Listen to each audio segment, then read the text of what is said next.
चंद बरसों से दुनिया भर में जुनूबी कोरियन फिल्में और वेब सीरीज शौक से देखी जा रही हैं और कुछ फिल्मों ने तो मकबूलियत के नए रिकॉर्ड कायम किए हैं।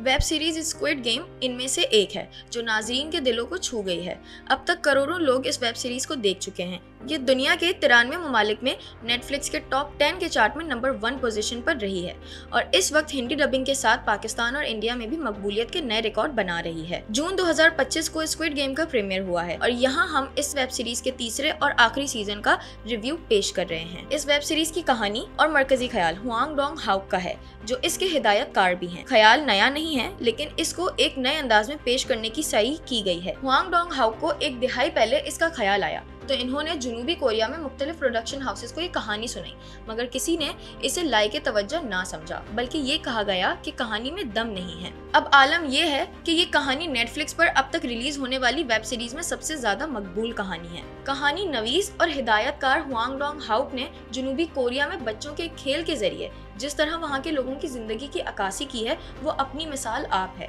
इस वेब सीरीज में ये बताया है कि कैसे आम लोग माली परेशानी के साथ जहनी अजियत और मुख्तलिफ मनफी एहसासात के दबाव में आकर अपनी जिंदगी को जहन्नुम बना लेते हैं और पैसा कमाने के लिए किसी भी हद तक चले जाते हैं। ये इन लोगों की कहानी है जिन्हें एक खेल को इनामी रकम जीतने से ज्यादा अपने बका के लिए खेलना पड़ता है। इन्हें इस खेल में हिस्सा लेने का दावतनामा अचानक और पुरअसरार तरीके से मौसूल होता है। खेल एक अलग थलग जजीरे पर होता है और शिरका को इस वक्त तक बंद रखा जाता है जब तक कि कोई खेल का हतमी फातिह बनकर सामने ना आ जाए। इस कहानी में 1970 और 1980 की दिहाइयों के कोरियाई बच्चों के मकबूल खेलों को शामिल किया गया है, जैसे स्क्विड गेम। इसमें जुर्म और दिफा के घिनौने खेल के लिए स्क्विड गेम की शक्ल का एक बोर्ड इस्तेमाल किया जाता है। एक ऐसा खेल जो बज़ाहिर सादा सा है और इसके फातिह को करोड़ों की रकम बतौर इनाम दी जाएगी।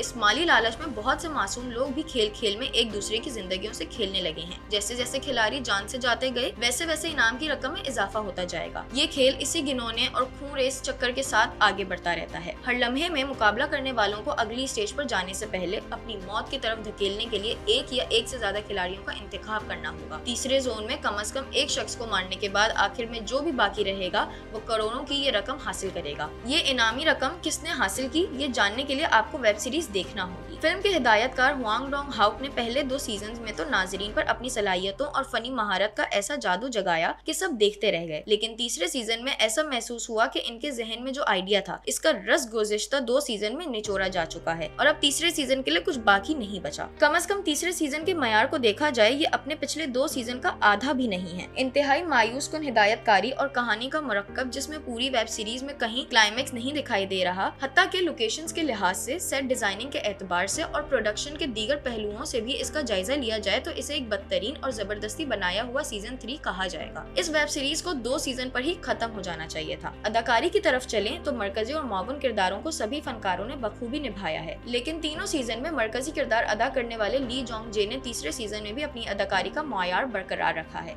इनके साथ साथ अदाकाराओं पार्क ग्यूयोंग और कांग यी शेम के अलावा नौजवानों और खूबरू अदाकारा जवेरी ने भी खूब अदाकारी की है। ऑस्ट्रेलियाई अदाकारा कैट ब्लैंचेट बतौर मेहमान अदाकार वेब सीरीज के चंद मनाजिर जलवागर हुई हैं, जो समझ से बालातर हैं। फिर भी अदाकारी के लिहाज से सीजन 3 को बेहतर किया जा सकता है। अलबत्ता ये नाकाम कहानी और नाकाम हिदायतकारी का एक नमूना है। आमतौर पर किसी भी फिल्म और वेब सीरीज की कामयाबी के पीछे मीडिया, बिलखुसूस फिल्म के नाकदीन का बहुत बड़ा हाथ होता है, लेकिन वेब से मुताल्लिक ये तासुर गहरा है कि सीरीज स्क्विड गेम इसकी अंधाधुंध सताइश की गई, मगर जिस कदर बुलंद बांग दावे किए गए थे वो मयार इस सीजन में कहीं दिखाई नहीं दिया, बल्कि ये बहुत ही बचकाना मालूम हुआ। फिल्मों की मकबूल वेबसाइट IMDb ने इसे 10 में से 8 रेटिंग दी है। न्यूयॉर्क टाइम्स और टाइम मैगजीन भी इसकी सताइश कर रहे हैं। दीगर मारूफ फिल्मी वेबसाइटों में रूटीन टमाटोज ने इसे 81% और मैक्टीरिएट ने इसे 66% बेहतरीन करार दिया है। अब अगर नेटफ्लिक्स के टॉप 10 चार्ट में शामिल होने की बात करें तो इसका पस मंजर ये है कि लोग वहाँ एक सीरीज देख रहे हैं। अब वो अच्छी है या बुरी, इसका फैसला नाजरीन की तादाद की बुनियाद पर नहीं किया जा सकता